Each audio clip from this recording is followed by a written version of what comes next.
ठाकुर जी वस्त्र देने वाले को क्या क्या देते हैं? सारूप्य मुक्ति प्रदान करते हैं, पहली बात। दूसरी बात, श्रियम च, ठाकुर जी श्री प्रदान करते हैं, खूब वैभव प्रदान करते हैं। श्रियम च परमाम लोके, और परमाम लोके मतलब मृत्यु के बाद परम गति होगी। फिर यदि किसी ने अपने संपूर्ण जीवन में ठाकुर जी को वस्त्र प्रदान किए, और बलई ऐश्वर्य, बल देंगे, ऐश्वर्य देंगे, स्मृति इंद्रिय, स्मृति तेज कर देंगे और इंद्रियों को बलवान रखेंगे। ये ठाकुर जी प्रदान करते हैं वस्त्र देने वालों को। जो ठाकुर जी को वस्त्र देते हैं, ठाकुर जी उनको ये सब प्रदान करते हैं। प्रत्येक भाव बताया। अभी दर्जी के पास जाएंगे, मतलब केवल कपड़ा देने वाले को इतना देते हैं, लेकिन कपड़े की पोशाक जो बनवा करके देता है उसको ठाकुर जी क्या देते हैं वो भी लिखा है यहां पर। ठाकुर जी गए दर्जी के पास, दर्जी के पास पहुंचे। दर्जी ये वही था राम अवतार का दर्जी। जब रामावतार हुआ तब राम जी के विवाह का समाचार सुनकर के एक दर्जी को ठाकुर जी की पोशाक सिलने के लिए बुलाया।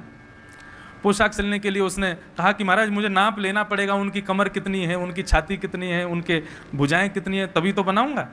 और दर्जी तो इतना खुश, बोले कि इसी बहाने ठाकुर जी की पतली सी कमर का स्पर्श करूंगा, उनकी भुजाओं का स्पर्श कर लूंगा, उनकी वक्षस्थल का स्पर्श कर लूंगा।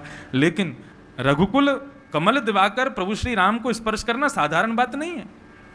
सैनिकों ने तलवार निकाल ली, बोले दूर से ही नाप लेकर के जाओ, छूना नहीं ठाकुर जी को, और यदि तुम्हारी उंगली छू गई तो वही उंगली काट दी जाएगी। तो दर्जी बेचारा रघुनाथ जी का नाप ले रहा है, लेकिन रो रहा है और बार बार रघुनाथ जी से कह रहा है हंस लो, आपको तो बहुत सुख मिल रहा है, दूर दूर से नाप ले, मैं भी आपकी पोशाक आड़ी मेढ़ी बनाऊंगा। ठाकुर जी बोले देख हमारे ब्याह को सवाल है, टेढ़ी मेढ़ी आड़ी पोशाक मत बनाइयो, बढ़िया पोशाक बनाइयो। अभी हम रघुकुल में उत्पन्न है ना, राजा महाराजा बन के आए तो थोड़ी ना एक मर्यादा है। हम द्वापर में कृष्ण बन के आएंगे, तब ग्वारिया बन के आएंगे, तब हमको कोई भी छुइयो, कोई भी पकड़ो, कोई के लिए कोई नियम नहीं, तब हम तेरी दुकान पे आएंगे। खूब रीझ रीझ के हमारी कमर को छू लियो, वक्षस्थल को छू लियो, हाथ को छू लियो, और हमारा कृपा प्रसाद है तो को याद रहेगी कि तू रघुनाथ जी से भी मिल चुका है। जैसे ही मैं आऊंगा तो को स्मरण आ जाएगा तू कौन है। ठीक है। एक युग बाद द्वापर में जब कृष्ण पधारे, अब वही लहराते हुए वस्त्रन को लेके ठाकुर जी जा रहे हैं फिटिंग करवावे। जैसे ही दर्जी की दुकान पर पहुंचे, दर्जी ने जैसे ही देखा वो उसको सारी स्मृति आ गई, अरे ये तो वही रघुनाथ जी हैं। ठाकुर जी ने इशारा कर दिया, बोले पहले इनके कपड़ा बना के इन्हें विदा कर दे, फिर मैं आऊंगा तेरे पास। सब ग्वाल वालों के वस्त्र उसने सिद्ध कर दिए, सबको ग्वाल वालों को ठाकुर जी ने कहा तुम लोग चलो मैं अपनी कपड़ा करवा के आऊं। ठाकुर जी भीतर प्रवेश कर गए, भीतर कक्ष में पहुंच गए, बोले अब भैया तेरे सामने खड़े हैं, जैसो चाहे जो चाहे वह कुछ स्पर्श कर ले। दर्जी ने खूब उमड़ घुमड़ करके ठाकुर जी की कमर को पकड़ पकड़ के, कभी हाथन को पकड़े, कभी वक्षस्थल को पकड़े, कभी चरणन को पकड़े, एक एक अंग का स्पर्श किया और ठाकुर जी ने खूब प्रेम से स्पर्श करवाया। जो ठाकुर जी को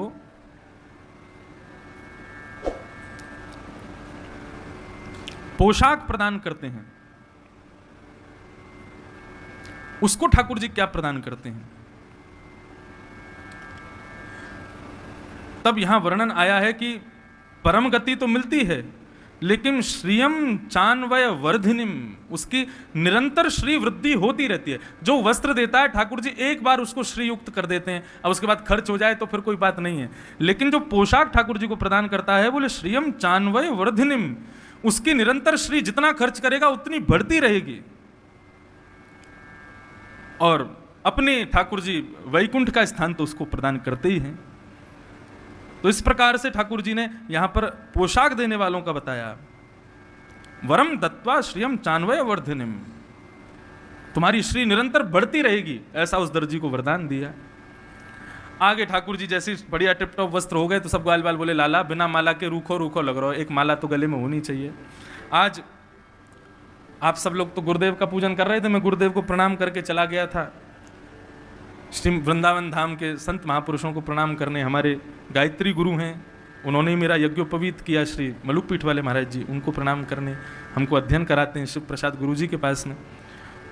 तो आज शिव गुरु जी उनके पास जब हम गए तो उन्होंने बड़ी अच्छी एक बात बताई, बहुत बढ़िया बात।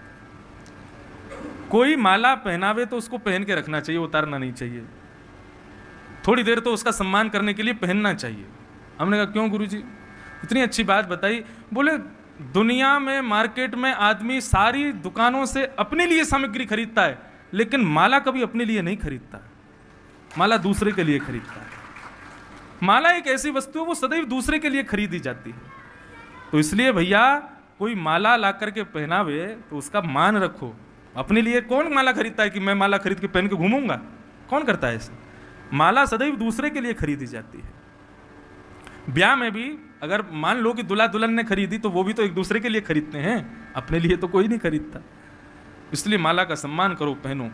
माला पहनाने वाले को भी ठाकुर जी सुख प्रदान करते हैं, उसको भी श्री देते हैं, बल देते हैं, सब कुछ प्रदान करते हैं। एक माली के पास में गए, ठाकुर जी ने जाकर के कहा माला दे दो। माली ने कहा कि फूल तो खत्म हो गए, सारे कंस के यज्ञ में लग गए। ठाकुर जी बोले अरे फूल हैं भीतर, जाओ माला बना के लाओ। बोले अरे मैंने तोड़े हैं अपने हाथों से, मुझे पता है नहीं है। ठाकुर जी बोले अच्छा ठीक है, हमारी सांत्वना के लिए एक बार जाके देखो तो सही। माली ने भीतर जाकर के देखा, पुष्प एक भी नहीं था। लेकिन विद्वान जन बताते हैं कि पुष्प के पौधे थे। उन पौधों ने मन में विचार किया कि आज तक हमने पुष्प प्रकट करके कंस की सेवा की, एक ऐसे व्यक्ति की सेवा की जो ठाकुर जी से बैर करता है। आज स्वयं ठाकुर जी चल करके आए हैं, यदि आज हमने अपने पुष्पों को प्रकट करके उनके गले का हार बनाना नहीं बनाया, हमारा जीवन धिक्कार है। तो पुष्प तो एक भी नहीं था, लेकिन जब ठाकुर जी आए हैं माला पहनने के लिए, ये बात सब पौधों को पता चली, तो ठाकुर जी की माला बनने के लिए समस्त पौधों ने अपने ऊपर पुष्पों को प्रकट कर लिया है।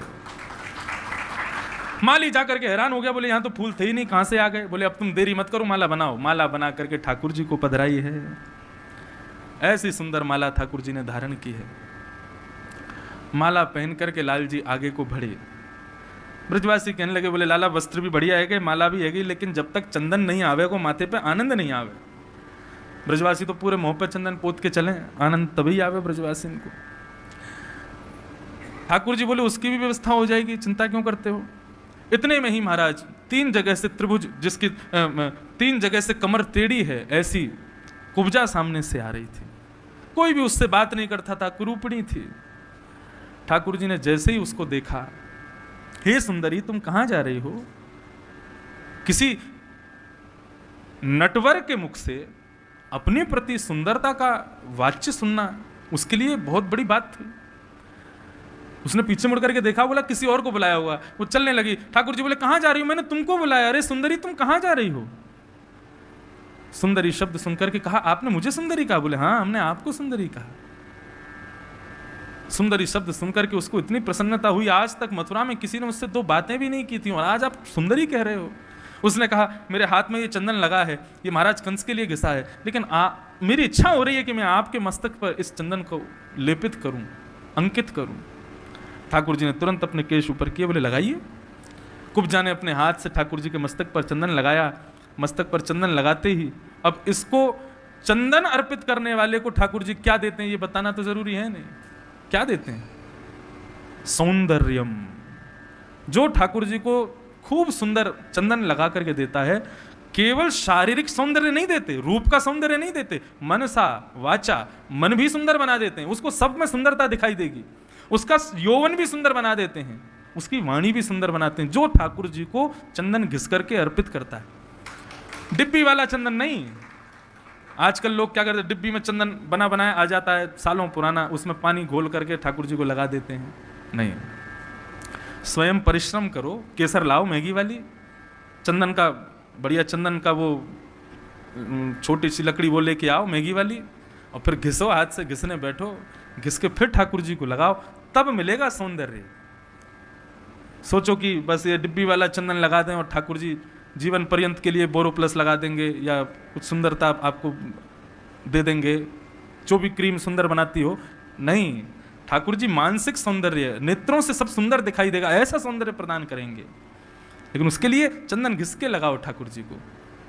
ठाकुर जी ने सौंदर्य प्रदान किया और उसके बाद क्या कहा? बोले ब्रजम गत्वा, तुम ब्रजम जाओ, ब्रज जाओ और ब्रज जाकर के श्री किशोरी जी की शरण ले लो। अब कंस की सेवा करने की कोई जरूरत नहीं है, चली गई। इस प्रकार से वस्त्र, पोशाक, माला और चंदन, ये 4 चीज जो ठाकुर जी को अर्पित करता है, इति तस्मै वरम दत्वा श्रियं चान्वयवर्धिनीं वलमायुर्यशः कान्तिं निर्जगां सहाग्रजः। ठाकुर जी उसको वर प्रदान करते हैं, श्री देते हैं, निरंतर बढ़ने वाली श्री देते हैं, बल देते हैं, आयु देते हैं, यश देते हैं, कांति देते हैं और जीवन अंत के बाद में अपना निज वैकुंठ धाम प्रदान करते हैं। इसलिए पंच वस्तु ठाकुर जी को अर्पित करो। वस्त्र, पोशाक, माला और चंदन, ये 4 चीजें ठाकुर जी को देनी चाहिए।